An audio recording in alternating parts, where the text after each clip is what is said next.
Jane R. Partie 15. Chapitre 30. Plus je connus les habitants de Moor House, plus je les aimais. Au bout de peu de temps, je fus assez bien pour rester levé toute la journée et me promener quelquefois. Je pouvais prendre part aux occupations de Diana et de Marie, causer avec elles, autant qu'elles le désiraient, et les aider quand elles me le permettaient. Il y avait pour moi dans ce genre de relation une grande jouissance que je goûtais pour la première fois, jouissance provenant d'une parfaite similitude dans les goûts, les sentiments et les principes. J'aimais à lire les mêmes choses qu'elles. Ce dont elles jouissaient m'enchantait, j'admirais ce qu'elles approuvaient. Elles aimaient leur maison isolée, et moi aussi je trouvais un charme puissant et continuel dans cette petite demeure si triste et si vieille, dans ce toit bas, ces fenêtres grillées, ces murs couverts de mousse, cette avenue de vieux sapins courbés par la violence du vent des montagnes, ce jardin assombri par les houx et les ifs, et où ne voulaient croître que les fleurs les plus rudes. Elles aimaient les rochers de granit qui entouraient leur demeure, la vallée à laquelle conduisait un petit sentier pierreux partant de la porte de leur jardin. Elles aimaient aussi ce petit sentier tracé d'abord entre des fougères, et, plus loin, au milieu des pâturages les plus arides qui aient jamais bordé un champ de bruyère. Ces pâturages servaient à nourrir un troupeau de brebis grises, suivis de leurs petits agneaux dont la tête retenait toujours quelques brins de mousse. Cette scène excitait chez elles un grand enthousiasme et une profonde admiration. Je comprenais ce sentiment, je l'éprouvais avec la même force et la même sincérité qu'elles. Je voyais tout ce qu'il y avait de fascinant dans ces lieux. Je sentais toute la sainteté de cet isolement. Mes yeux se plaisaient à contempler les collines et les vallées, les teintes sauvages communiquées au sommet et à la base des montagnes par la mousse, la bruyère, le gazon fleuri, la paille brillante et les crevasses des rochers de granit. Ces choses étaient pour moi ce qu'elles étaient pour Diana et Marie, la source d'une jouissance douce et pure. Le vent impétueux et la brise légère, le ciel sombre et les jours radieux, le lever et le coucher du soleil, le clair de lune et les nuits nuageuses, avaient pour moi le même attrait que pour elles, et moi aussi je sentais l'influence de ce charme qui les dominait. À l'intérieur, l'union était aussi grande. Toutes deux étaient plus accomplies et plus instruites que moi, mais je suivis leurs traces avec ardeur. Je dévorais les livres qu'elles me prêtèrent, et c'était une grande jouissance pour moi de discuter avec elles, le soir, ce que j'avais lu pendant le jour.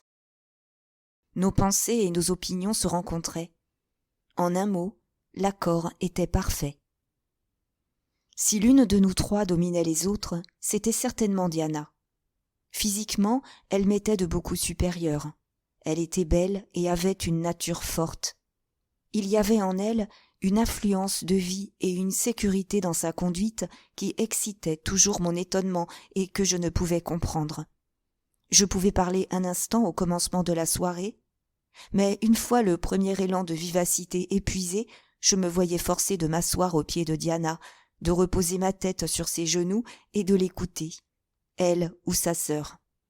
Et alors, elles sondaient ensemble ce que j'avais à peine osé toucher. Diana m'offrit de m'enseigner l'allemand. J'aimais à apprendre d'elle. Je vis que la tâche de maîtresse lui plaisait. Celle d'élève ne me convenait pas moins. Il en résulta une grande affection mutuelle. Elles découvrirent que je savais dessiner. Aussitôt, leurs crayons et leurs boîtes à couleurs furent à mon service. Ma science, qui, sur ce point, était plus grande que la leur, les surprit et les charma. Marie s'asseyait à côté de moi et me regardait pendant des heures. Ensuite, elle prit des leçons. C'était une élève docile, intelligente et assidue. Ainsi occupés et nous amusant mutuellement, les jours passaient comme des heures, et les semaines comme des jours. L'intimité qui s'était si rapidement établie entre moi et Mesdemoiselles Rivers ne s'était pas étendue jusqu'à M. St. John.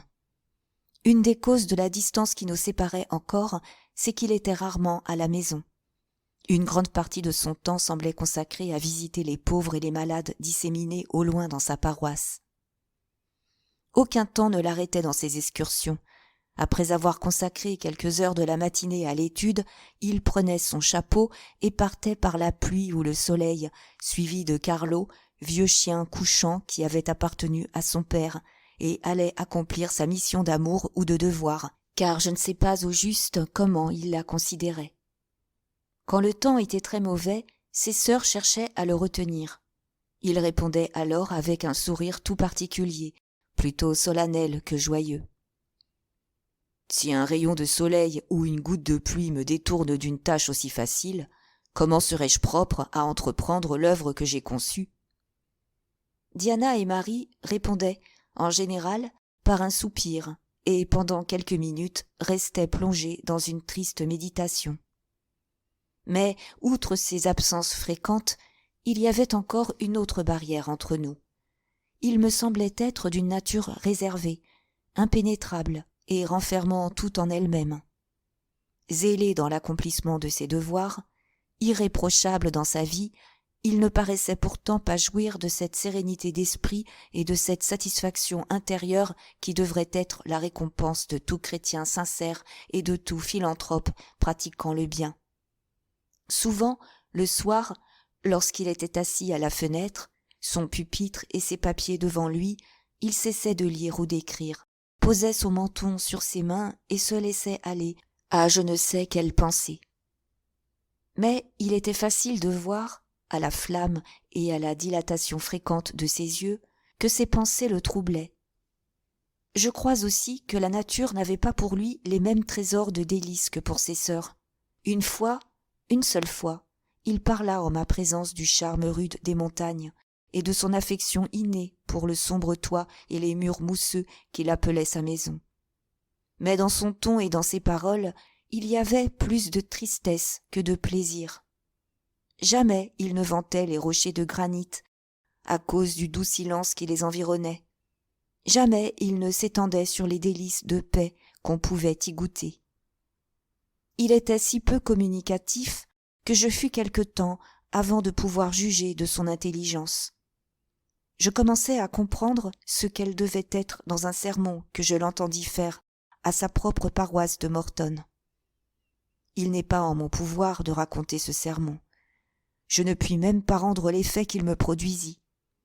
Il fut commencé avec calme, et, malgré la facilité et l'éloquence de l'orateur, il fut achevé avec calme.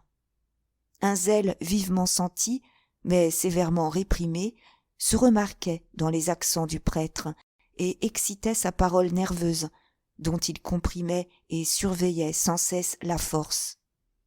Le cœur était percé comme par un dard, l'esprit était étonné de la puissance du prédicateur, mais ni l'un ni l'autre n'était adouci. Il y avait dans toutes les paroles du prêtre une étrange amertume. Jamais de douceur consolante, sans cesse de sombres allusions aux doctrines calvinistes, aux élections, aux prédestinations, aux réprobations, et, chaque fois qu'il parlait de ces choses, on croyait entendre une sentence prononcée par le destin. Quand il eut fini, au lieu de me sentir mieux, plus calme, plus éclairé, j'éprouvais une inexprimable tristesse, car il me semblait, je ne sais s'il en fut de même pour tous, que cette éloquence sortait d'une source empoisonnée par d'amères désillusions et où s'agitaient des désirs non satisfaits et des aspirations pleines de troubles. J'étais sûr que St. John Rivers, malgré sa vie pure, son zèle consciencieux, n'avait pas encore trouvé cette paix de Dieu qui passe tout entendement. Il ne l'avait pas plus trouvée que moi, avec mes regrets cachés pour mon idole brisée et mon temple perdu, regrets dont j'ai évité de parler dernièrement, mais qui me tyrannisaient avec force. Pendant ce temps, 1 mois s'était écoulé. Diana et Marie devaient bientôt quitter Moor House pour retourner dans des contrées éloignées et recommencer la vie qui les attendait comme gouvernantes dans une grande ville à la mode du midi de l'Angleterre. Chacune d'elles était placée dans une famille dont les membres, riches et orgueilleux, les regardaient comme d'humbles dépendantes, s'inquiétant assez peu de leurs qualités intimes, et n'appréciant que leur talent acquis, comme ils appréciaient l'habileté de leur cuisinière ou le bon goût de leur femme de chambre. M. St. John ne m'avait pas encore parlé de la place qu'il m'avait promis d'obtenir pour moi. Pourtant, il devenait important que j'eusse une occupation quelconque. Un matin que j'étais restée seule avec lui, quelques minutes dans le parloir, je me hasardai à m'approcher de la fenêtre qui, grâce à sa table et à sa chaise, était devenue une sorte de cabinet d'études. Je me préparais à lui parler, bien que je fusse très embarrassée sur la manière de lui adresser ma question. Car il est toujours difficile de briser la réserve glaciale de ces sortes de natures. Mais il me tira d'embarras en commençant lui-même la conversation. En me voyant approcher, il leva les yeux. « Vous avez une demande à me faire ?» me dit-il. « Oui, monsieur, je voudrais savoir si vous avez entendu parler d'une place pour moi. »« J'ai pensé à quelque chose pour vous, il y a 3 semaines environ. Mais comme vous sembliez à la fois utile et heureuse ici, comme mes sœurs s'étaient évidemment attachées à vous, que votre présence leur procurait un plaisir inaccoutumé, je trouvais inutile de briser votre bonheur mutuel jusqu'à ce que leur départ de Marsh End rendît le vôtre nécessaire. »« Elles partent dans 3 jours, dis-je. »« Oui, et quand elles s'en iront, je retournerai au presbytère de Morton. Anna m'accompagnera et on fermera cette vieille maison. » J'attendis un instant, pensant qu'il allait continuer à me parler sur le sujet qu'il avait déjà entamé, mais ses pensées semblaient avoir pris un autre cours. Je vis par son regard qu'il ne pensait plus à moi. Je fus obligée de lui rappeler le but de notre conversation, car il s'agissait d'une chose indispensable pour moi, et j'attendais avec un intérêt anxieux. « Quelle occupation aviez-vous en vue, monsieur Rivers ?» demandai-je. « J'espère que ce retard n'aura pas rendu plus difficile de l'obtenir. »« Oh, non, car il suffit que je veuille vous la procurer et que vous vouliez l'accepter. » Il s'arrêta de nouveau et sembla peu disposé à continuer. Je commençai à m'impatienter. Quelques mouvements inquiets, un regard avide et questionneur fixé sur son visage, lui firent comprendre ce que j'éprouvais aussi clairement que l'auraient fait des paroles, et même mon trouble en fut moins grand. « Oh, allez, me dit-il, n'ayez pas si grande hâte de savoir ce dont il s'agit. Laissez-moi vous dire franchement que je n'ai rien trouvé d'agréable ou d'avantageux pour vous. Mais avant que je m'explique, rappelez-vous, je vous prie, ce que je vous ai déjà dit clairement. Si je vous aide, ce sera comme l'aveugle aide le boiteux. Je suis pauvre, car lorsque j'aurai payé toutes les dettes de mon père, il ne me restera plus que cette ferme en ruine, cette allée de sapins et ce petit morceau de terre pierreuse avec ses ifs et son hou. Je suis obscur. Rivers est un vieux nom, mais des 3 seuls descendants de la race, 2 mangent le pain des serviteurs chez les autres, et le 3e se considère comme étranger dans son pays natal. Non seulement pour la vie, mais pour la mort aussi, et il accepte son sort comme un honneur, et il aspire au jour où l'on posera sur son épaule la croix qui le séparera de tous les liens charnels, au jour où le chef de cette église militante, dont il est le plus humble membre, lui dira « Debout et suis-moi ». Saint John avait dit ces mots comme il prononçait ses sermons, d'une voix calme et profonde. Sa joue ne s'était pas animée, mais dans son regard brillait une vive lumière. Il continua. « Et étant moi-même pauvre et obscur, je ne puis vous procurer que le travail du pauvre et de l'obscur. Peut-être même le trouverez-vous dégradant, car je le vois maintenant. Vos habitudes ont été ce que le monde appelle raffinées. Vos goûts tendent à l'idéal, ou du moins vous avez toujours vécu parmi des gens bien élevés. Quant à moi, je considère qu'un travail n'est jamais dégradant lorsqu'il peut améliorer les hommes. Je crois que plus le sol où le chrétien doit labourer est aride, moins son travail lui rapporte de fruits, plus l'honneur est grand. Sa destinée est celle du pionnier. Et les premiers pionniers de l'Évangile furent les apôtres, et leur chef, Jésus, le Sauveur lui-même. Eh bien, dis-je, en le voyant s'arrêter de nouveau, continuez. Il me regarda avant de continuer. Il semblait lire sur mon visage aussi facilement que si chacun de mes traits eût été l'un des mots d'une phrase. Je compris ce qu'il en avait conclu, d'après ce qui suit. « Vous accepterez la place que je vais vous offrir, dit-il. Je le crois.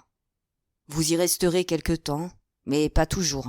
De même que moi, je ne pourrai pas toujours me contenter des devoirs étroits, obscurs et tranquilles d'un ministre de campagne. Car votre nature est aussi ennemie du repos que la mienne. Mais nos activités ne sont pas du même genre. »« Expliquez-vous » demandai-je avec insistance, en le voyant s'arrêter de nouveau. « Oui, vous allez voir combien l'offre est misérable, ordinaire et petite. Je ne resterai pas longtemps à Morton, maintenant que mon père est mort et que je suis maître de mes actions. Je quitterai ce lieu, probablement dans le courant de l'année. Mais tant que j'y resterai, je ferai tous mes efforts pour l'améliorer. Quand je suis venu ici, il y a 2 ans, Morton n'avait pas d'école. Les enfants des pauvres ne pouvaient avoir aucune espérance de progrès. J'en ai établi une pour les garçons. Je voudrais en ouvrir une seconde pour les filles. J'ai loué un bâtiment à cette intention, avec une petite ferme composée de 2 chambres pour la maîtresse. Celle-ci sera payée 30 livres sterling par an. La maison est déjà meublée simplement, mais suffisamment, par mademoiselle Oliver, propriétaire de la fonderie et de la manufacture d'aiguilles de la vallée. La même jeune fille payera pour l'éducation et l'habillement d'une orpheline de la manufacture, à condition que celle-ci aidera dans le service de la maison et de l'école la maîtresse, dont une grande partie du temps sera pris par l'enseignement. Voulez-vous être cette maîtresse ? Il me fit cette question rapidement et semblait s'attendre à me voir rejeter son offre avec indignation ou du moins avec dédain. Bien qu'il devinât quelquefois mes pensées et mes sentiments, il ne les connaissait pas tous. Il ne pouvait pas savoir de quel œil je verrais cette place.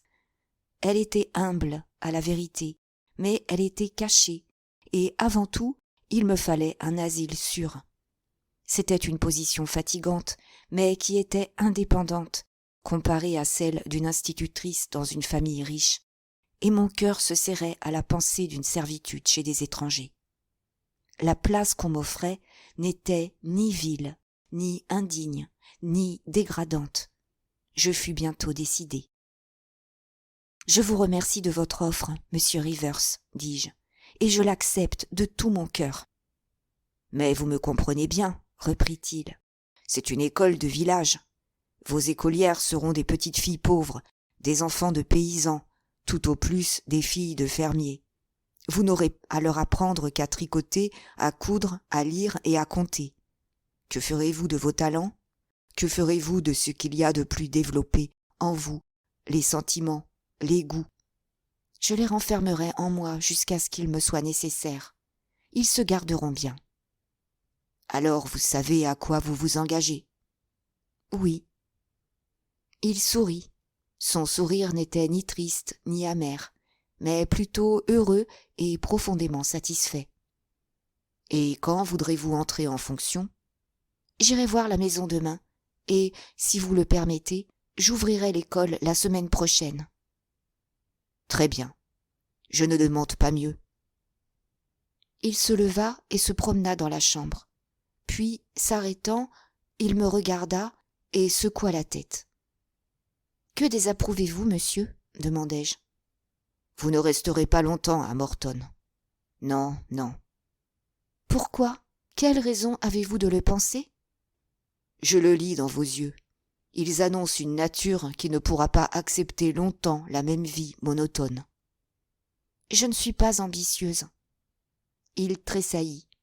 « Ambitieuse ? » répéta-t-il. « Non. Qui vous a fait penser à l'ambition ? Qui est ambitieux ? Je sais que je le suis, mais comment l'avez-vous deviné ? Je parlais de moi. Eh bien, si vous n'êtes pas ambitieuse, vous êtes... Il s'arrêta. Quoi ? J'allais dire passionnée, mais peut-être que, ne comprenant pas bien ce mot, vous ne l'aimerez pas. Je veux dire que les affections et les sympathies humaines ont un grand pouvoir sur tous. Je suis sûr que bientôt vous ne voudrez plus passer vos jours dans la solitude et vous dévouer à un travail monotone, sans avoir jamais aucun stimulant. De même que moi, ajouta-t-il avec emphase, je ne voudrais pas m'ensevelir dans ces marais, m'enterrer dans ces montagnes. Ma nature, qui m'a été donnée par Dieu, s'y oppose. Ici, mes facultés, qui me viennent du ciel, sont paralysées et rendues inutiles.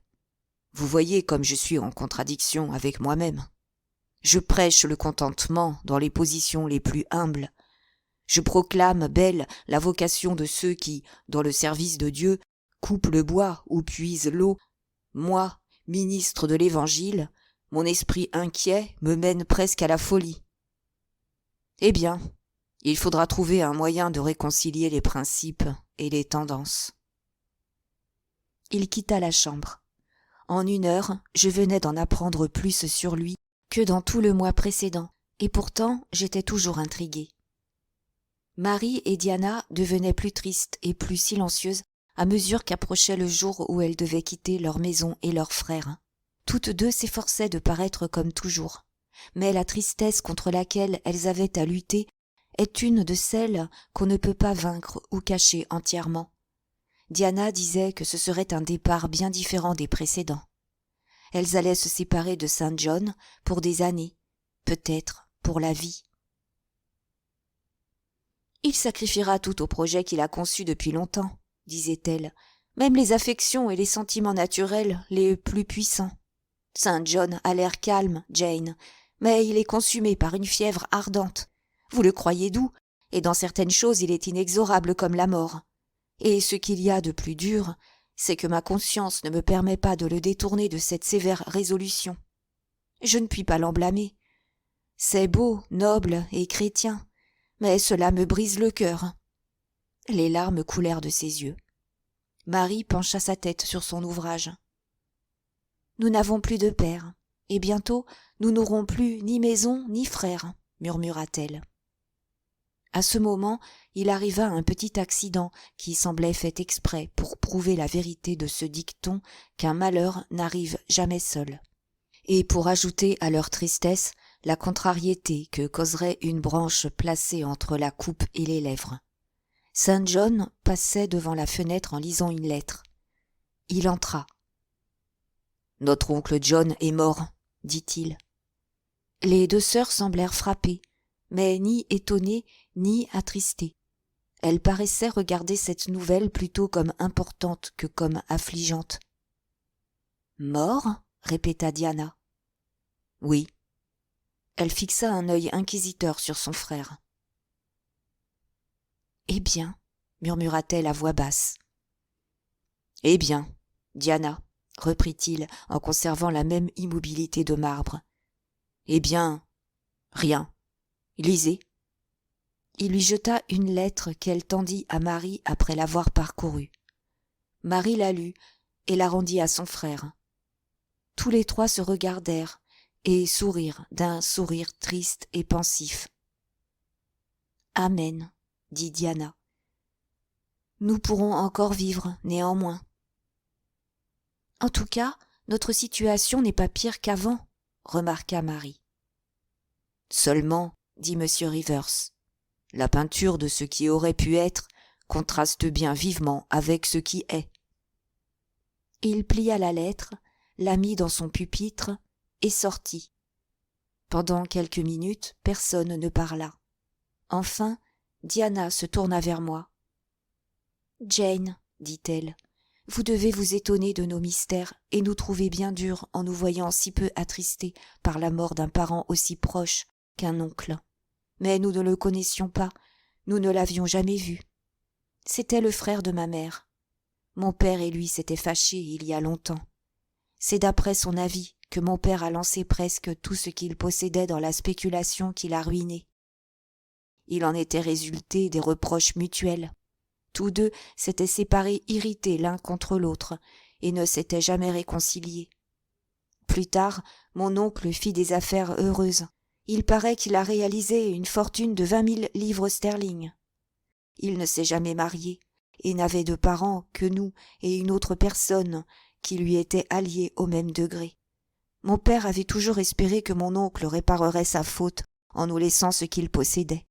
Cette lettre nous informe qu'il a tout légué à son autre parente, à l'exception de 30 guinées, qui doivent être partagées entre Saint John, Diana et Mary Rivers pour l'achat de 3 anneaux de deuil. Il avait certainement le droit d'agir à sa volonté, et cependant cette nouvelle nous a donné une tristesse momentanée. Marie et moi, nous nous serions estimés riches avec 1000 livres sterling chacune, et Saint John aurait aimé à posséder une semblable somme à cause de tout le bien qu'il eût alors pu faire.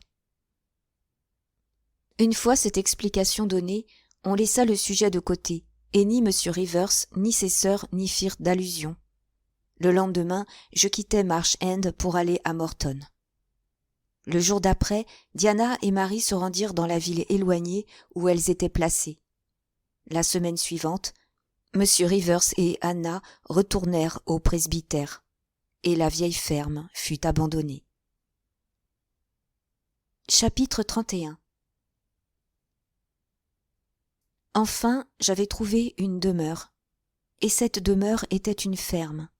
Elle se composait d'une petite chambre, dont les murs étaient blanchis à la chaux et le sol recouvert de sable.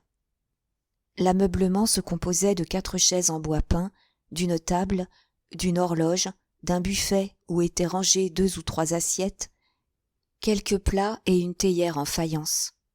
Au-dessus se trouvait une autre pièce de la même grandeur que la cuisine, et où se voyait un lit de sapin et une commode bien petite, et cependant trop grande encore pour ma chétive garde-robe, quoique la bonté de mes généreuses amies eût grossi mon modeste trousseau des choses les plus nécessaires. Nous sommes au soir. J'ai renvoyé la petite orpheline qui me tient lieu de servante, après l'avoir régalée d'une orange. Je suis assise toute seule sur le foyer. Ce matin, j'ai ouvert l'école du village. J'ai eu 20 élèves. 3 d'entre elles savent lire. Aucune ne sait ni écrire ni compter. Plusieurs tricotent et quelques-unes cousent un peu. Elles ont l'accent le plus dur de tout le comté. Jusqu'ici, nous avons eu de la peine à nous comprendre mutuellement. Quelques-unes ont de mauvaises manières, sont rudes et intraitables autant qu'ignorantes. D'autres, au contraire, sont dociles, ont le désir d'apprendre et annoncent des dispositions qui me plaisent. Je ne dois pas oublier que ces petites paysannes, grossièrement vêtues, sont de chair et de sang aussi bien que les descendants des familles les plus nobles, et que les armes de la perfection, de la pureté, de l'intelligence, des bons sentiments existent dans leur cœur comme dans le cœur des autres. Mon devoir est de développer ces germes. Certainement, je trouverai un peu de bonheur dans cette tâche. Je n'espérais pas beaucoup de jouissance dans l'existence qui allait commencer pour moi, et pourtant je me disais qu'en y accoutumant mon esprit, en exerçant mes forces comme je le devais, cette vie deviendrait acceptable. Avais-je été bien gaie, bien joyeuse, bien calme pendant la matinée et l'après-midi passés dans cette école humble et nue? Pour ne pas me tromper moi-même, je suis obligée de répondre non. Je me sentais désespérée. Folle que j'étais, je me trouvais humiliée. Je me demandais si, en acceptant cette position, je ne m'étais pas abaissée dans la balance de l'existence sociale au lieu de m'élever. J'étais lâchement dégoûtée par l'ignorance, la pauvreté et la rudesse de tout ce que je voyais et de tout ce qui m'entourait. Mais je ne dois pas non plus me haïr et me mépriser trop pour avoir éprouvé ce sentiment. Je sais que j'ai eu tort, c'est déjà un grand pas de fait. Je ferai des efforts pour me vaincre moi-même. J'espère y parvenir en partie demain. Dans quelques semaines, j'aurai peut-être atteint complètement mon but, et, dans quelques mois, il est possible que le bonheur de voir mes élèves progresser vers le bien change mes dégoûts en joie. Du reste, me dis-je, serait-il donc mieux d'avoir succombé à la tentation, écouté la passion, de m'être laissé prendre dans un filet de soie, au lieu de lutter douloureusement, de m'être étendu sur les fleurs qui recouvraient le piège pour me réveiller dans un pays du Sud, au milieu du luxe et des plaisirs d'une villa, de vivre maintenant en France, maîtresse de M. Rochester, enivrée de son amour, car il m'aurait bien aimée pendant quelque temps. Oh oui, il m'aimait. Personne ne m'aimera plus jamais comme lui. Je ne connaîtrai plus jamais les doux hommages tendus à la beauté, à la jeunesse et à la grâce, car jamais aux yeux de personne je ne semblerai posséder ses charmes. Il m'aimait, et il était orgueilleux de moi. Et jamais aucun autre homme ne pourra l'être. Mais que dis-je? Pourquoi laisser mon esprit s'égarer ainsi? Pourquoi m'abandonner à ses sentiments? Je me demandais s'il valait mieux être esclave dans un paradis impur, emporté un instant dans un tourbillon de plaisirs trompeurs et étouffé l'instant d'après par les larmes amères du repentir et de la honte, ou être la maîtresse libre et honorée d'une école de village, sur une fraîche montagne, au milieu de la sainte Angleterre. Oui, je sentais maintenant que j'avais eu raison de me rattacher aux principes et aux lois, et de mépriser les conseils malsains d'une exaltation momentanée. Dieu m'avait dirigé dans mon choix, et je remerciais sa providence conductrice. Après être arrivé à cette conclusion, je me levai, je me dirigeai vers la porte, et je regardais le coucher du soleil et les champs étendus devant ma ferme, qui, ainsi que l'école, étaient éloignés du village d'un demi-mille. Les oiseaux faisaient entendre leurs derniers accords. L'air était doux et la rosée embaumée. Pendant que je regardais ce paysage, je me croyais presque heureuse. Aussi, au bout de peu de temps, je fus tout étonnée de m'apercevoir que je pleurais. Et pourquoi? À cause du sort qui m'avait arrachée à mon maître, parce qu'il ne devait plus jamais me voir et que je craignais un trop grand désespoir et un emportement funeste par suite de mon départ, parce que je craignais qu'il ne s'écartât trop du droit chemin pour y revenir jamais.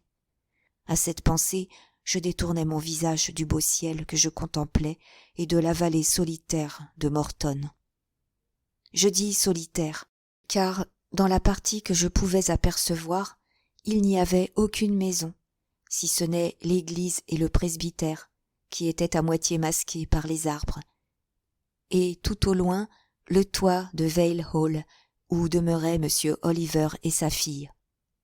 Je cachai mes yeux dans mes mains et j'appuyai ma tête contre la pierre de ma porte. Mais bientôt un léger bruit près de la grille qui séparait mon petit jardin des prairies me fit lever la tête. Un chien, que je reconnus pour le vieux Carlo de M. Rivers, poussait la grille avec son museau, et j'aperçus bientôt Saint John lui-même, appuyé sur la porte, les deux bras croisés. Son front était ridé, et il fixait sur moi son regard sérieux et presque mécontent. Je le priai d'entrer. « Non, je ne puis pas rester, » me dit-il. « Je venais seulement vous apporter un petit paquet que mes sœurs ont laissé pour vous. Je crois qu'il contient une boîte à couleurs, des crayons et du papier. » Je m'approchai pour le prendre. Ce présent m'était doux. Il me sembla qu'au moment où j'avançais, Saint John examina mon visage avec austérité. Probablement que les traces de mes larmes y étaient encore visibles. « Avez-vous trouvé votre tâche plus rude que vous ne pensiez ?» me demanda-t-il. « Oh non, au contraire. Je crois qu'avec le temps, mes écolières et moi, nous nous entendrons très bien. »« Mais peut-être avez-vous été désappointé par l'installation de votre ferme et par son ameublement.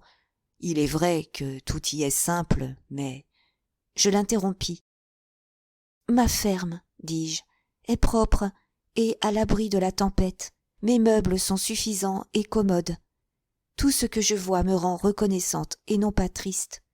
Je ne suis pas assez sotte ni assez sensualiste pour regretter un tapis, un sofa ou un plat d'argent. D'ailleurs, il y a 5 semaines, je n'avais rien.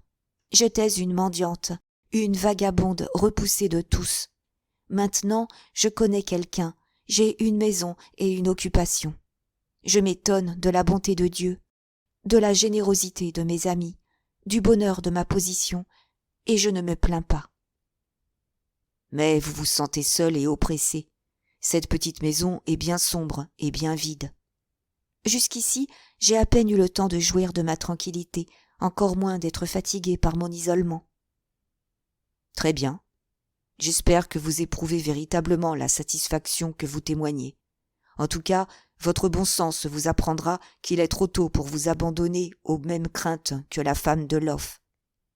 Je ne sais pas ce que vous avez laissé derrière vous, mais je vous conseille de résister fermement à la tentation et de ne pas regarder en arrière. Poursuivez votre tâche avec courage, pendant quelques mois, du moins. C'est ce que j'ai l'intention de faire, répondis-je. Saint John continua. Il est dur d'agir contre son inclination et de lutter contre les penchants naturels, mais c'est possible, je le sais par expérience. Dieu nous a donné, dans de certaines mesures, le pouvoir de faire notre propre destinée. Et quand notre vertu demande un soutien qu'elle ne peut pas obtenir, quand notre volonté aspire à une route que nous ne pouvons pas suivre, nous n'avons pas besoin de mourir de faim ni de nous laisser aller à notre désespoir. Nous n'avons qu'à chercher pour notre esprit une autre nourriture, aussi forte que le fruit défendu auquel il voulait goûter, et peut-être plus pure. Nous n'avons qu'à creuser pour notre pied aventureux une route qui, si elle est plus rude, n'est ni moins directe ni moins large que le chemin fermé par la fortune. Il y a 1 an, moi aussi j'étais bien malheureux, parce que je croyais m'être trompé en entrant dans les ordres. L'uniforme du prêtre et ses devoirs me pesaient. J'aurais voulu une vie plus active, les travaux excitants d'une carrière littéraire, la destinée de l'artiste, de l'écrivain ou de l'orateur. Tout, excepté le métier de prêtre. Oui, sous mes vêtements de ministre, bat un cœur de guerrier ou d'homme d'État. Je suis amoureux de la gloire, du renom, du pouvoir. Je trouvais mon existence si malheureuse que je voulais en changer ou mourir. Après quelque temps d'obscurité et de lutte, la lumière brilla, et avec elle vint le soulagement. Ma carrière rampante prit tout à coup l'aspect d'une tâche sans bornes. Tout à coup, une voix venue du ciel m'ordonna de rassembler mes forces, d'étendre mes ailes et de voler au-delà des champs qu'embrassait mon regard. Dieu avait une mission à me donner, et, pour la bien accomplir, il fallait de l'adresse et de la force, du courage et de l'éloquence, toutes les qualités de l'homme d'État, du soldat et de l'orateur, car tout cela est nécessaire à un bon missionnaire. Je résolus donc de me faire missionnaire. À partir de ce moment, mon esprit changea. Toutes mes facultés furent délivrées de leurs chaînes, et les liens ne laissèrent après eux que l'inflammation qui suit toute blessure. Le temps seul pourra la guérir. Mon père s'opposa à cette résolution, mais, depuis sa mort, il n'y a plus aucun obstacle légitime. Lorsque mes affaires seront arrangées, que j'aurai trouvé un successeur, que j'aurai subi encore quelques luttes contre des sentiments violemment brisés et contre la faiblesse humaine, luttes dans lesquelles je suis sûr d'être victorieux parce que je l'ai juré, alors je quitterai l'Europe pour aller en Orient. Il dit ces mots de sa voix étrange, calme et cependant emphatique. Lorsqu'il eut achevé, il regarda non pas moi, mais le soleil couchant, sur lequel mes yeux étaient également fixés. Lui et moi, nous tournions le dos au sentier qui conduisait des champs à la porte du jardin. Nous n'avions entendu aucun bruit de pas sur le gazon du chemin. Le murmure de l'eau dans la vallée était le seul bruit qu'on pût distinguer à cette heure. Aussi, nous tressaillîmes lorsqu'une voix gaie et douce, comme une clochette d'argent, s'écria. « Bonsoir, monsieur Rivers. Bonsoir, vieux Carlo. Votre chien connaît ses amis plus vite que vous, monsieur. Il a dressé les oreilles et remué la queue quand je n'étais qu'au bout des champs.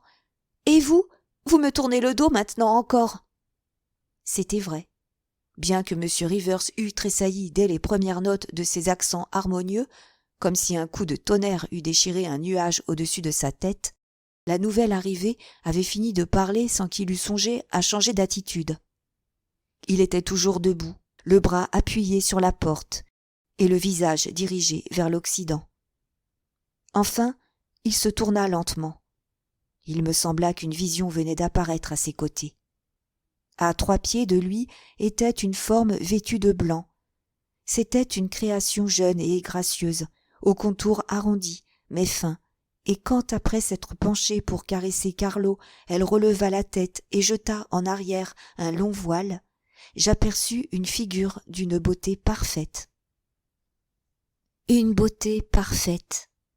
Voilà une expression bien forte, mais je ne la rétracte pas, car elle était justifiée par les traits les plus doux qu'ait jamais enfanté le climat d'Albion, par les couleurs les plus pures qu'ait jamais créées ses vents humides et son ciel vaporeux. Cette beauté n'avait aucun défaut, et aucun charme ne lui manquait. La jeune fille avait des traits réguliers et délicats, de grands yeux foncés et voilés comme dans les plus belles peintures. Ses longues paupières, terminées par des cils épais, encadraient son bel œil et lui donnaient une douce fascination. Ses sourcils, bien dessinés, augmentaient la sérénité de son visage. Son front blanc et uni respirait le calme et faisait ressortir l'éclat de ses couleurs. Ses joues étaient fraîches, ovales et pures. Ses lèvres délicates et pleines de santé, ses dents belles et brillantes, son menton petit et bien arrondi, ses cheveux tressés en nattes épaisses, tout enfin semblait combiner pour réaliser une beauté idéale. J'étais émerveillée en regardant cette belle créature. Je l'admirais de tout mon cœur. La nature n'avait pas voulu la former comme les autres. Et, oubliant son rôle de marâtre, elle avait doué son enfant chéri avec la libéralité d'une mère. Et que pensait M. St. John de cet ange terrestre? Je me fis naturellement cette question lorsque je le vis se tourner vers elle et la regarder. Et je cherchais la réponse dans sa contenance.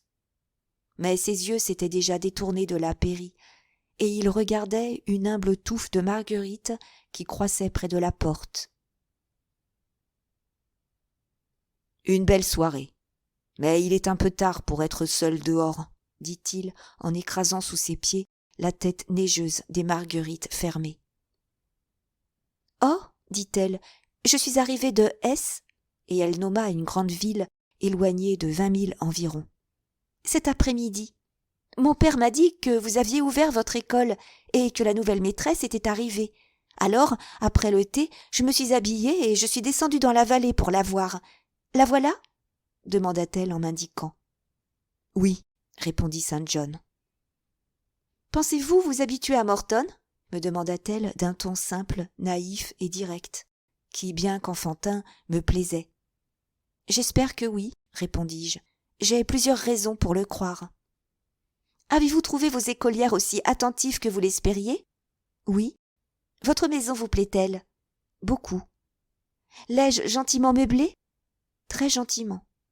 Ai-je fait un bon choix en prenant Alice Wood pour vous aider? Oui, certainement. Elle est adroite et apprend bien. Je pensais que cette jeune fille devait être mademoiselle Oliver, l'héritière favorisée également par la fortune et par la nature. Je me demandais quelle heureuse combinaison de planètes avait présidé à sa naissance. « Je viendrai de temps en temps vous aider, » ajouta-t-elle. « Ce sera une distraction pour moi de vous visiter quelquefois. J'aime les distractions. Monsieur Rivers, si vous saviez comme j'ai été gai pendant mon séjour à S.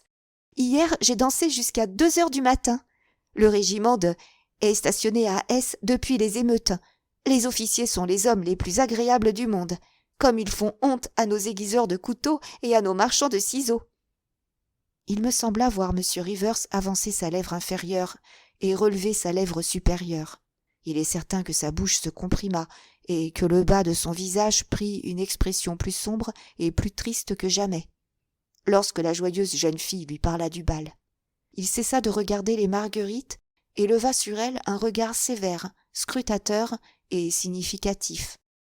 Elle y répondit par un second sourire qui allait bien à sa jeunesse, à sa fraîcheur et à ses yeux brillants. La jeune fille, voyant St. John redevenu muet et froid, se remit à caresser Carlo. « Ce pauvre Carlo même, dit-elle. Il ne s'éloigne pas de ses amis, lui. Il n'est pas sombre près d'eux, et s'il pouvait parler, il ne garderait pas le silence. » Pendant qu'elle caressait la tête du chien, en se penchant avec une grâce naturelle devant le maître jeune et austère de l'animal, je vis la figure de M. Rivers s'enflammer, je vis ses yeux sévères s'adoucir tout à coup, et briller comme dominé par une force irrésistible. Ainsi animé, il était presque aussi beau qu'elle.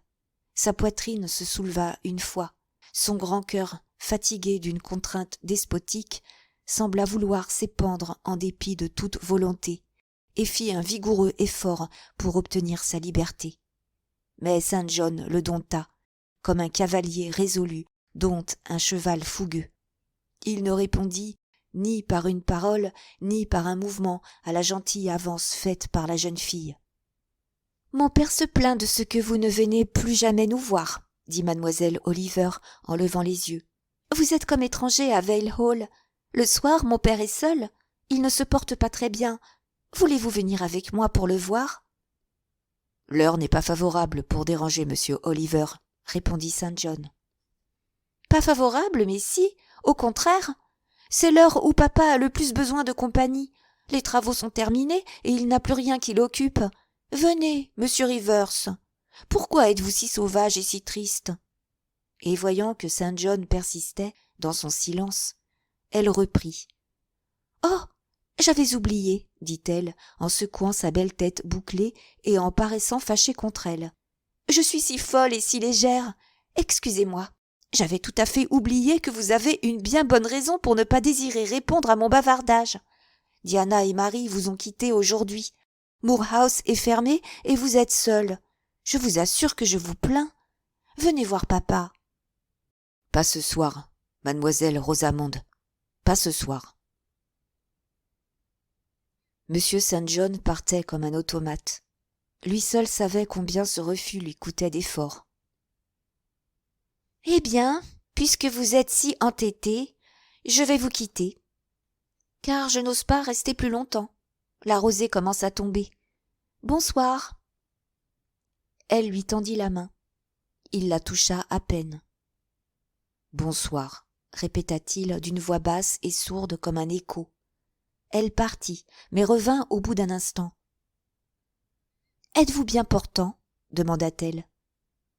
Elle pouvait bien faire cette question, car la figure de Saint John était aussi blanche que la robe de la jeune fille. « Très bien, » répondit-il, et, après s'être incliné, il s'éloigna. Elle prit un chemin, lui un autre. 2 fois, elle se retourna pour le regarder, et, légère comme une fée, continua sa route à travers les champs. Quant à lui, il marchait avec fermeté et ne se retourna pas. Ce spectacle de la souffrance et du sacrifice d'un autre éloigna mes pensées de mes douleurs personnelles. Diana Rivers avait déclaré que son frère était inexorable comme la mort. Elle n'avait pas exagéré. Chapitre 32.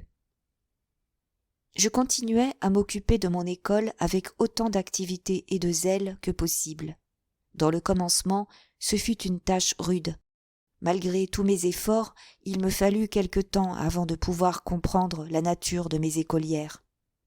En les voyant si incultes et si engourdies, je croyais qu'il n'y avait plus rien à espérer, pas plus chez les unes que chez les autres. Mais bientôt, je vis que je m'étais trompée. Il y avait des différences entre elles, comme entre les enfants bien élevés, et, quand nous nous connûmes réciproquement, la différence se développa avec rapidité. Lorsque l'étonnement que leur causait mon langage et mes manières eut cessé, je m'aperçus que quelques-unes étaient lourdes, endormies, grossières et agressives. Beaucoup, au contraire, se montraient obligeantes et aimables, et je découvris parmi elles d'assez nombreux exemples de politesse naturelle, de dignité et d'excellente disposition qui me remplirent de bonne volonté et d'admiration. Bientôt, elles prirent plaisir à bien faire leurs devoirs, à se tenir propres, à apprendre régulièrement leurs leçons, à acquérir des manières calmes et convenables. La rapidité de leur progrès fut en quelque sorte surprenante, et j'en ressentis un orgueil légitime et heureux. D'ailleurs, je m'étais déjà attachée au meilleur de mes élèves. et elle aussi m'aimait. Parmi mes écolières, j'avais quelques filles de ferme, qui étaient déjà presque des jeunes filles. Elles savaient lire, écrire et coudre. Je leur apprenais les éléments de la grammaire, de la géographie, de l'histoire et les travaux de couture les plus délicats. Je trouvais parmi elles des natures estimables, désireuses d'apprendre et toutes disposées à s'améliorer. Souvent, le soir, j'allais passer quelques heures agréables chez elles. Leurs parents, le fermier et sa femme, me comblaient d'attention. C'était une joie pour moi d'accepter leur simple hospitalité et de la payer par une considération et un respect scrupuleux pour leurs sentiments, respect auquel on ne les avait peut-être pas toujours accoutumés, et qui les charmait et leur faisait du bien. Parce qu'étant ainsi élevés à leurs propres yeux, ils voulaient se rendre dignes de la déférence qu'on leur témoignait. Je me sentais aimée dans le pays. Toutes les fois que je sortais, c'étaient de cordiales salutations et des sourires affectueux. Être généralement respecté, même par des ouvriers, c'est vivre calme et heureux sous un rayon de soleil qui développe et fait éclore la sérénité de vos sentiments intérieurs. À cette époque de ma vie, mon cœur fut plus souvent gonflé par la reconnaissance qu'abattu par la tristesse. Et pourtant, au milieu de cette existence calme et utile, après avoir passé ma journée dans un travail honorable au milieu de mon école, et ma soirée à dessiner ou à lire, des songes étranges me poursuivaient pendant la nuit, des songes variés, agités, orageux. Au milieu de scènes bizarres, d'aventures extraordinaires et romanesques, je rencontrais toujours M. Rochester au moment le plus terrible de la crise. Alors, il me semblait être dans ses bras, entendre sa voix, rencontrer son regard, toucher ses mains et ses joues. Je croyais l'aimer et être aimée de lui. L'espérance de passer mes jours près de lui se ranimait avec toute sa force d'autrefois. Puis, je m'éveillais, je me rappelais où j'étais et dans quelle position. Tremblante et agitée, je m'asseyais sur mon lit sans rideau. La nuit tranquille et sombre était témoin des convulsions de mon désespoir et entendait les sanglots de ma passion. Le lendemain matin, à 9 heures, j'ouvrais l'école et, tranquille, remise, je me préparais aux devoirs de la journée. Rosamonde Oliver tint sa promesse de visiter l'école. Elle venait généralement en faisant sa promenade du matin. Elle arrivait jusqu'à la porte sur son poney et suivie d'un domestique en livrée. On ne peut rien imaginer de plus charmant que cette jeune Amazone, avec son habit pourpre, sa toque de velours noir, gracieusement posée sur ses longues boucles, qui venaient caresser ses joues et flotter sur ses épaules. C'est ainsi qu'elle entrait dans l'école rustique et passait au milieu des petites villageoises étonnées. Elle venait ordinairement à l'heure où M. Rivers faisait le catéchisme. Je crois que le regard de la jeune visiteuse perçait profondément le cœur du pasteur. Une sorte d'instinct semblait l'avertir lorsqu'elle entrait, même quand il ne la voyait pas, même quand il regardait dans une direction tout opposée à la porte.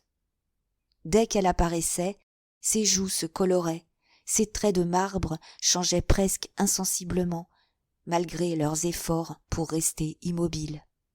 Leur calme même exprimait une ardeur contenue plus fortement que n'auraient pu le faire des muscles agités ou un regard passionné. Certainement elle connaissait son pouvoir, et M. Rivers ne le lui cachait pas, parce qu'il ne le pouvait pas. En dépit de son stoïcisme chrétien, quand elle s'adressait à lui, il lui envoyait un sourire gai, encourageant et même tendre. Sa main tremblait et ses yeux brûlaient. Si ses lèvres restaient muettes, il semblait dire par son regard triste et résolu « Je vous aime et je sais que vous avez une préférence pour moi. Si je me tais, ce n'est pas parce que je doute du succès. Si je vous offrais mon cœur, je crois que vous l'accepteriez. Mais ce cœur a déjà été déposé dans un autel sacré. Les flammes du sacrifice l'entourent, et bientôt ce ne sera plus qu'une victime consumée. » Alors elle boudait comme un enfant désappointé. Un nuage pensif venait adoucir sa vivacité radieuse. Elle retirait promptement sa main de celle de M. Rivers et s'éloignait de lui avec une rapidité héroïque qui ressemblait un peu à celle d'un martyr. Saint John aurait sans doute donné le monde entier pour la suivre, la rappeler, la retenir quand elle s'enfuyait ainsi, mais il ne voulait pas perdre une seule chance d'obtenir le ciel, ni abandonner pour son amour l'espérance d'un paradis vrai et éternel. Et d'ailleurs, une seule passion ne pouvait pas suffire à sa nature de pirate, de poète et de prêtre. Il ne voulait pas renoncer aux rudes combats du missionnaire pour les salons et la paix de Vale Hall. J'appris tout ceci dans une conversation où, en dépit de sa réserve, j'eus l'audace de lui arracher cette confidence. Souvent déjà, mademoiselle Oliver m'avait fait l'honneur de venir me visiter dans ma ferme. Bientôt je la connus tout entière, car il n'y avait en elle ni déguisement ni mystère. Elle était coquette, mais bonne, exigeante, mais pas égoïste. On l'avait toujours traitée avec beaucoup trop d'indulgence, et pourtant on n'avait pas réussi à la gâter entièrement. Elle était vive, mais avait un bon naturel. Pouvait-elle ne pas être vaine? Chaque regard qu'elle dirigeait du côté de sa glace lui montrait un ensemble si charmant. Mais elle n'était pas affectée, elle n'avait aucun orgueil de ses richesses. Elle était généreuse, naïve, suffisamment intelligente, gaie, vive, mais légère. Elle était charmante enfin, même aux yeux d'une froide observatrice comme moi, mais elle n'était pas profondément intéressante et ne vous laissait pas une vive impression. Elle était bien loin de ressembler aux sœurs de Saint John, par exemple. Cependant, je l'aimais presque autant qu'Adèle, si ce n'est pourtant qu'on accorde à l'enfant surveillé et instruit par soi une affection plus intime qu'à la jeune fille étrangère douée des mêmes charmes. Elle s'était prise pour moi d'un aimable caprice. Elle prétendait que je ressemblais à M. Rivers. « Seulement, disait-elle, vous n'êtes pas si jolie, bien que vous soyez une gentille et mignonne petite créature, mais lui, c'est un ange. Cependant, vous êtes bonne, savante, calme et ferme comme lui. Faire de vous une maîtresse d'école dans un village, c'est un lusus naturae. Je suis sûre que, si l'on connaissait votre histoire, on en ferait un délicieux roman. » Un soir, qu'avec son activité enfantine et sa curiosité irréfléchie, mais nullement offensante, elle fouillait dans le buffet et dans la table de ma petite cuisine, elle aperçut d'abord 2 livres français, un volume de Schiller, une grammaire allemande et un dictionnaire. Puis, ensuite, tout ce qui m'était nécessaire pour dessiner, quelques esquisses, entre autres, un petit portrait au crayon d'une de mes élèves qui avait une véritable tête d'ange, quelques vues d'après nature prises dans la vallée de Morton et dans les environs. Elle fut d'abord étonnée, puis ravie. « Est-ce vous qui avez fait ces dessins ?» me demanda-t-elle. « Savez-vous le français et l'allemand ? Quel amour vous faites ! Quelle petite merveille ! Vous dessinez mieux que mon maître de la première pension de S. Voulez-vous esquisser mon portrait pour que je le montre à papa ?»« Certainement, » répondis-je. Je sentais un plaisir d'artiste à l'idée de copier un modèle si parfait et si éblouissant. Elle avait une robe de soie bleu foncé, son cou et ses bras étaient nus. Elle n'avait pour tout ornement que ses beaux cheveux châtains qui flottaient sur son cou avec toute la grâce des boucles naturelles. Je pris une feuille de beau carton et je dessinai soigneusement les contours de son charmant visage. Je me promis de colorier ce dessin, mais, comme il était déjà tard, je lui demandai de revenir poser un autre jour. Elle parla de moi à son père avec tant d'éloges que celui-ci l'accompagna le soir suivant. C'était un homme grand, aux traits massifs, d'âge mûr et dont les cheveux grisonnaient. Sa fille, debout à ses côtés, avait l'air d'une brillante fleur près d'une tourelle moussue. Il paraissait taciturne, peut-être orgueilleux, mais il fut très bon pour moi. L'esquisse du portrait de Rosamonde lui plut beaucoup.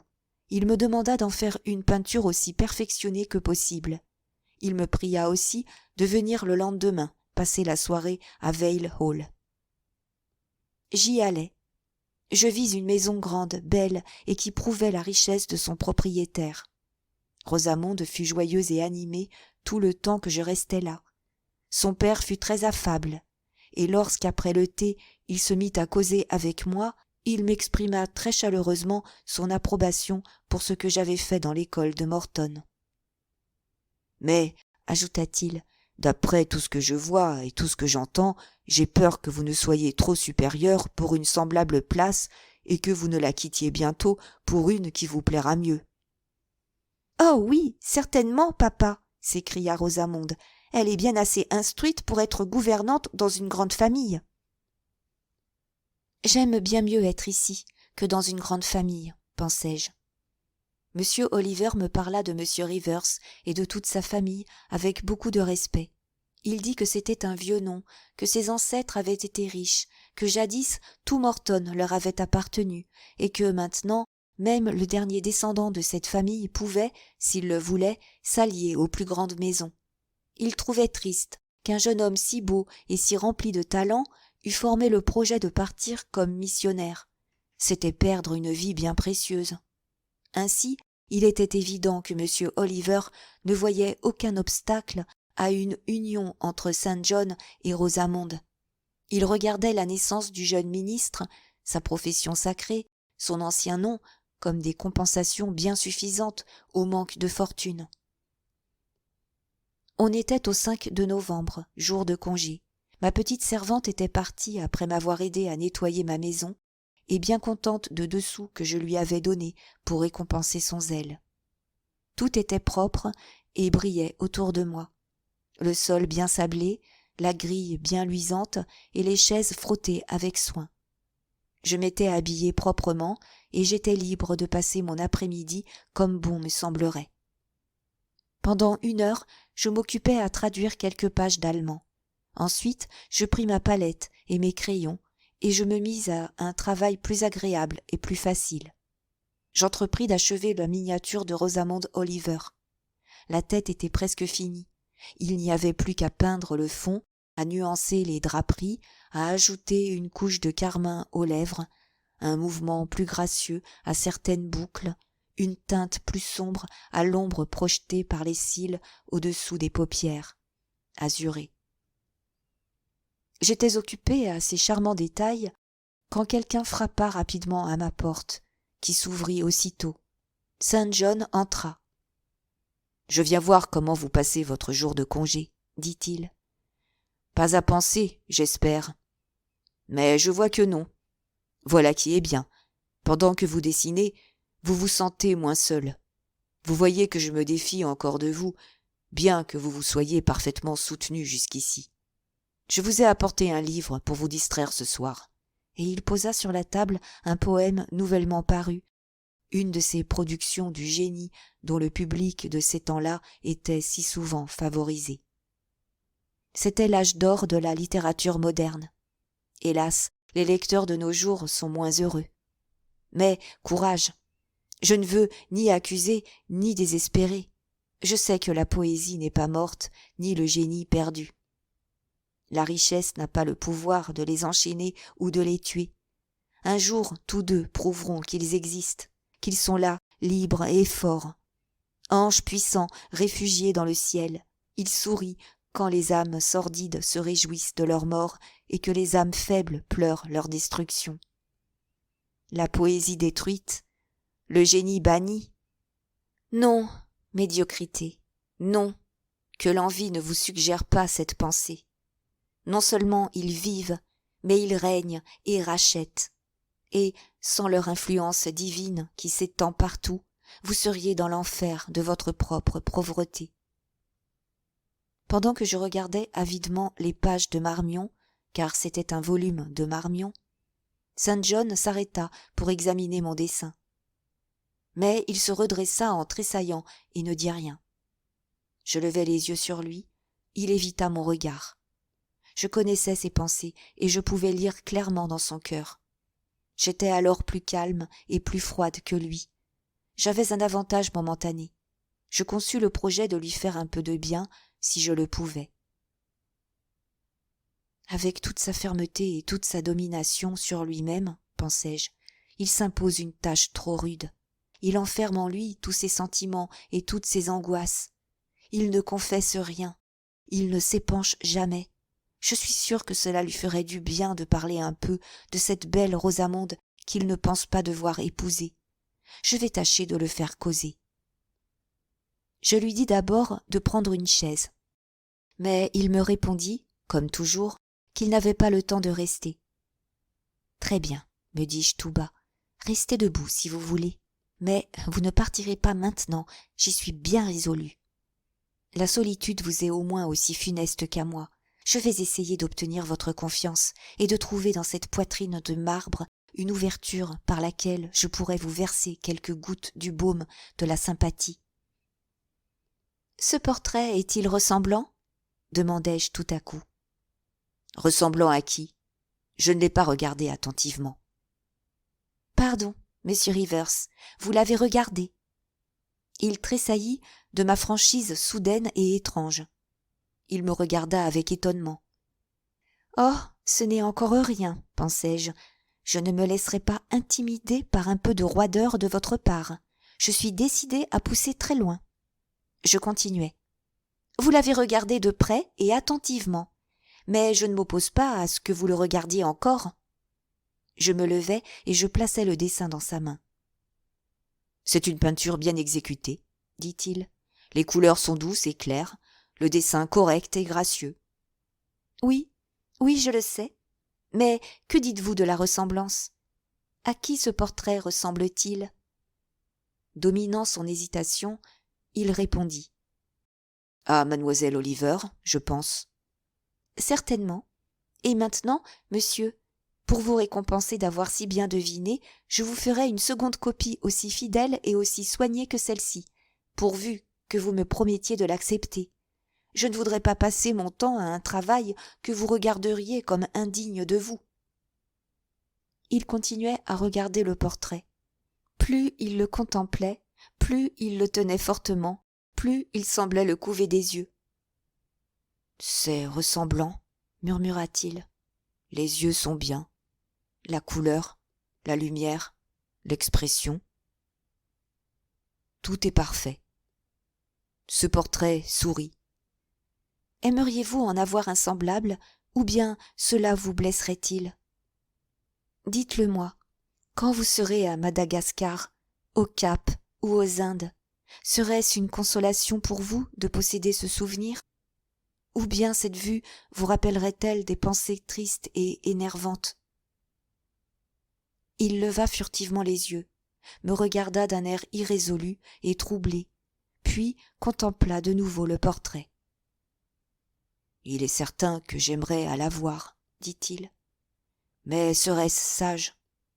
C'est une autre question. » Depuis que j'étais persuadée que Rosamonde avait une préférence pour lui et que M. Oliver ne s'opposerait pas au mariage, comme j'étais moins exaltée dans mes opinions que Saint John, j'avais résolu de faire tous mes efforts pour que cette union s'accomplît.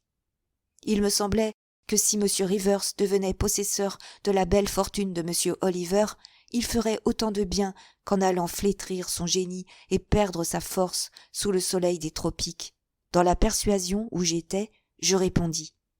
« Autant que je puis en juger, je trouve qu'il serait plus sage à vous de prendre l'original que le portrait. » Pendant ce temps, il s'était assis. Il avait posé le portrait devant lui sur la table, et, le front appuyé dans ses deux mains, le regardait tendrement. Je vis qu'il n'était ni fâché, ni choqué de mon audace.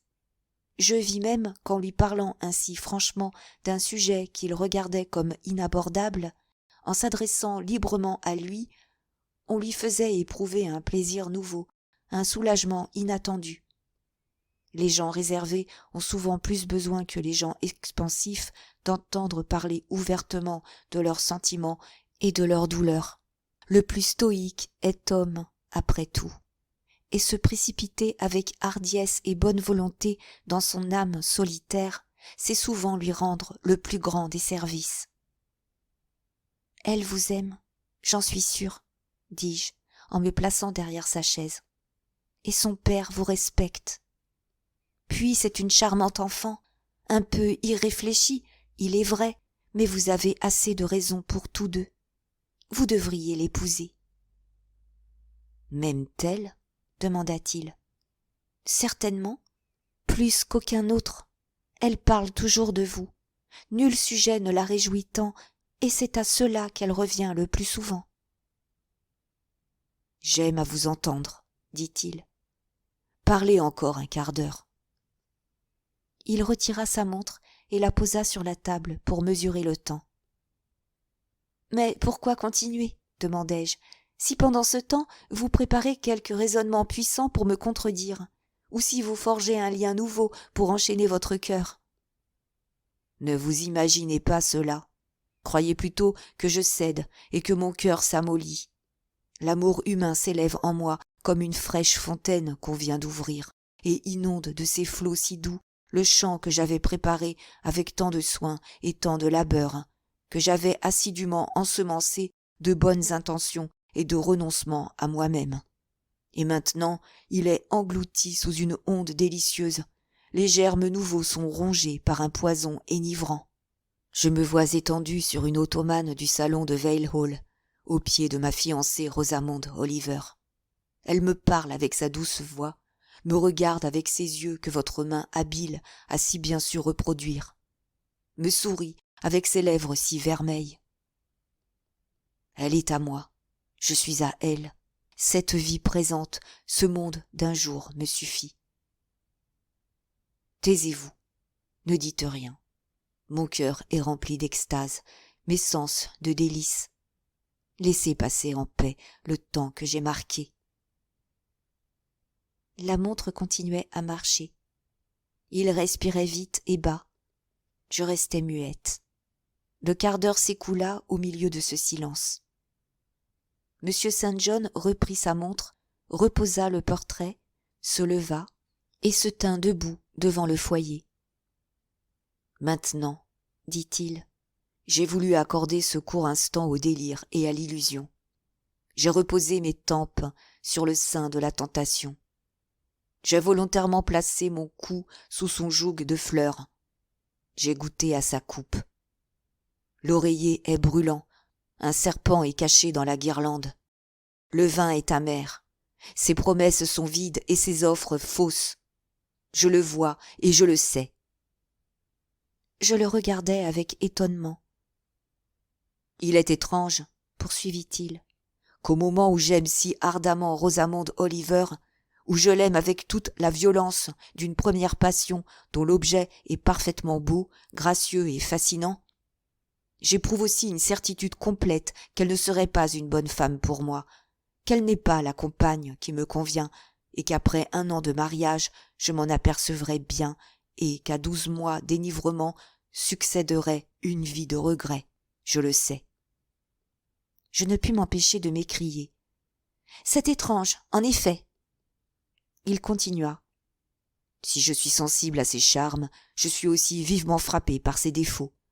Ils sont de telle nature qu'elle ne pourrait sympathiser en rien avec moi. Elle ne comprendrait pas mes aspirations, elle ne pourrait pas m'aider dans mes entreprises. Rosamonde souffrir, travailler, être apôtre. Rosamonde devenir la femme d'un missionnaire. Non, c'est impossible. » « Mais vous n'avez pas besoin d'être un missionnaire. Vous pouvez renoncer à ce projet. » »« Y renoncer ? Ne savez-vous donc pas que c'est ma vocation, ma grande œuvre, les fondements que je pose sur la terre pour ma demeure céleste, mon espérance d'être compté parmi ceux qui ont étouffé toute ambition pour le désir glorieux d'améliorer leurs frères, de remplacer la guerre par la paix, l'esclavage par la liberté, la superstition par la religion, la crainte de l'enfer par l'espérance du ciel? Renoncer à ce projet qui m'est plus cher que le sang de mes veines, c'est de ce côté-là que je dois diriger mes regards. C'est dans ce but que je dois vivre. » Après une longue pause, je repris. « Et mademoiselle Oliver, vous est-il indifférent de la voir malheureuse ? » Mademoiselle Oliver est entourée de courtisans et de flatteurs. Dans moins d'1 mois, mon image sera effacée de son cœur. Elle m'oubliera et se mariera probablement à quelqu'un qui la rendra plus heureuse que je n'aurais pu le faire. Vous parlez froidement. Mais cette lutte vous fait souffrir, vous changez. Non, si je change un peu, c'est l'inquiétude que me causent mes projets dont l'exécution est encore mal assurée. Ce matin même, j'ai appris que mon successeur, dont j'attends depuis si longtemps l'arrivée, ne sera pas prêt à me remplacer avant 3 mois, peut-être 6. Vous tremblez et vous rougissez quand mademoiselle Oliver entre dans l'école. Sa figure prit de nouveau une expression de surprise. Il ne pensait pas qu'une femme oserait parler ainsi à un homme. Quant à moi, je me sentais sur mon terrain. Je ne pouvais pas entrer en communication avec les esprits forts, discrets et raffinés, soit d'hommes, soit de femmes, avant d'avoir dépassé les limites d'une réserve conventionnelle, avant d'avoir franchi le seuil de leur confidence et pris ma place près du foyer de leur cœur. « Vous êtes original, me dit-il, et nullement timide. Votre esprit est brave autant que votre œil est pénétrant. Mais laissez-moi vous assurer que vous interprétez mal mes émotions. Vous les croyez plus fortes et plus puissantes qu'elles ne le sont. Vous m'accordez plus de sympathie que je n'ai le droit d'en réclamer. Quand mes joues se colorent et quand je tremble devant mademoiselle Oliver, je ne me plains pas. Je méprise ma faiblesse. Je sais qu'elle est vile. C'est une fièvre de la chair. Mais, je vous le dis en vérité, ce n'est pas une convulsion de l'âme. Non, mon âme est aussi ferme que le rocher fixé sous les profondeurs de la mer agitée. Connaissez-moi pour ce que je suis, c'est-à-dire pour un homme froid et dur. Je souris d'un air incrédule. Vous vous êtes emparé de ma confiance par force, continua-t-il. Maintenant, elle est tout à votre service. Si l'on pouvait me dépouiller de ce vêtement de chair dont le chrétien recouvre les difformités humaines, vous verriez que je suis simplement un homme dur, froid et ambitieux. De tous les sentiments, l'affection naturelle a seule conservé un pouvoir constant sur moi. La raison est mon guide, et non pas le sentiment. Mon ambition est illimitée. Mon désir de m'élever plus haut, de faire plus que les autres, est insatiable. J'honore la patience, la persévérance, l'industrie et le talent, parce que ce sont des moyens pour l'homme d'accomplir de grandes choses et de s'élever. Je vous examine avec intérêt, parce que je vois en vous une femme active, sage et énergique, et non pas parce que je vous plains profondément de ce que vous avez déjà souffert et de ce que vous souffrez encore. Mais alors, dis-je, vous ne seriez qu'un philosophe païen ? Non. Il y a une différence entre moi et les déistes. Je crois à l'Évangile. Vous vous êtes trompé de nom. Je ne suis pas un philosophe païen, mais un philosophe chrétien de la secte de Jésus. Comme son disciple, j'accepte ses doctrines généreuses, pures et miséricordieuses. Je suis décidé à les prêcher. Élevée jeune dans la religion, écoutez ce qu'elle a su faire de mes qualités innées. Avec ce petit germe d'affection naturelle que j'avais en moi, elle a su développer l'arbre puissant de la philanthropie. Je possédais les racines sauvages et incultes de la droiture humaine. Elle m'a fait comprendre la justice de Dieu. J'étais ambitieux d'acquérir du pouvoir et du renom pour moi-même. Elle m'a inspiré la noble ambition de prêcher le royaume de mon maître, de remporter des victoires sous l'étendard de la croix. Voilà ce qu'a fait la religion. Voilà comment elle a su purifier ce qu'elle a trouvé en moi, tailler et dresser ma nature. Mais elle n'a pas pu la détruire. Rien ne la détruira jusqu'au jour où ce corps mortel passera dans l'éternité. Après avoir dit ces mots, il prit son chapeau, qui était posé sur la table à côté de ma palette. Il regarda encore une fois le portrait. « Elle est belle, » murmura-t-il. « C'est bien en vérité la rose au monde. » « Vous ne voulez pas que je vous fasse son portrait ? » ?»« À quoi bon ? Non. » Il recouvrit le portrait de la feuille de papier fin sur laquelle j'avais l'habitude de m'appuyer le bras quand je peignais, afin de ne pas tacher mon carton. Je ne sais ce qu'il aperçut tout à coup sur cette feuille, mais quelque chose attira ses yeux. Il la prit brusquement, contempla le bord, me jeta un regard singulier et incompréhensible, un regard qui semblait vouloir m'examiner, moi et ma toilette, car il le promena sur toute ma personne, avec la rapidité de l'éclair. Ses lèvres s'ouvrirent comme s'il allait parler, mais il s'arrêta. Qu'y a-t-il ? demandai-je. Rien, me répondit-il, et remettant le papier à sa place, je le vis déchirer rapidement un petit morceau du bord de la feuille. Ce papier disparut dans son gant, puis il me salua rapidement, me dit adieu et disparut. À mon tour, j'examinai le papier, mais je n'y vis rien, sinon quelques traits que j'avais faits pour essayer mon crayon. Je pensai à cet événement pendant 1 minute ou 2, mais ne pouvant pas découvrir ce mystère, et persuadé d'ailleurs qu'il ne devait pas avoir une grande importance, je n'y pensai bientôt plus.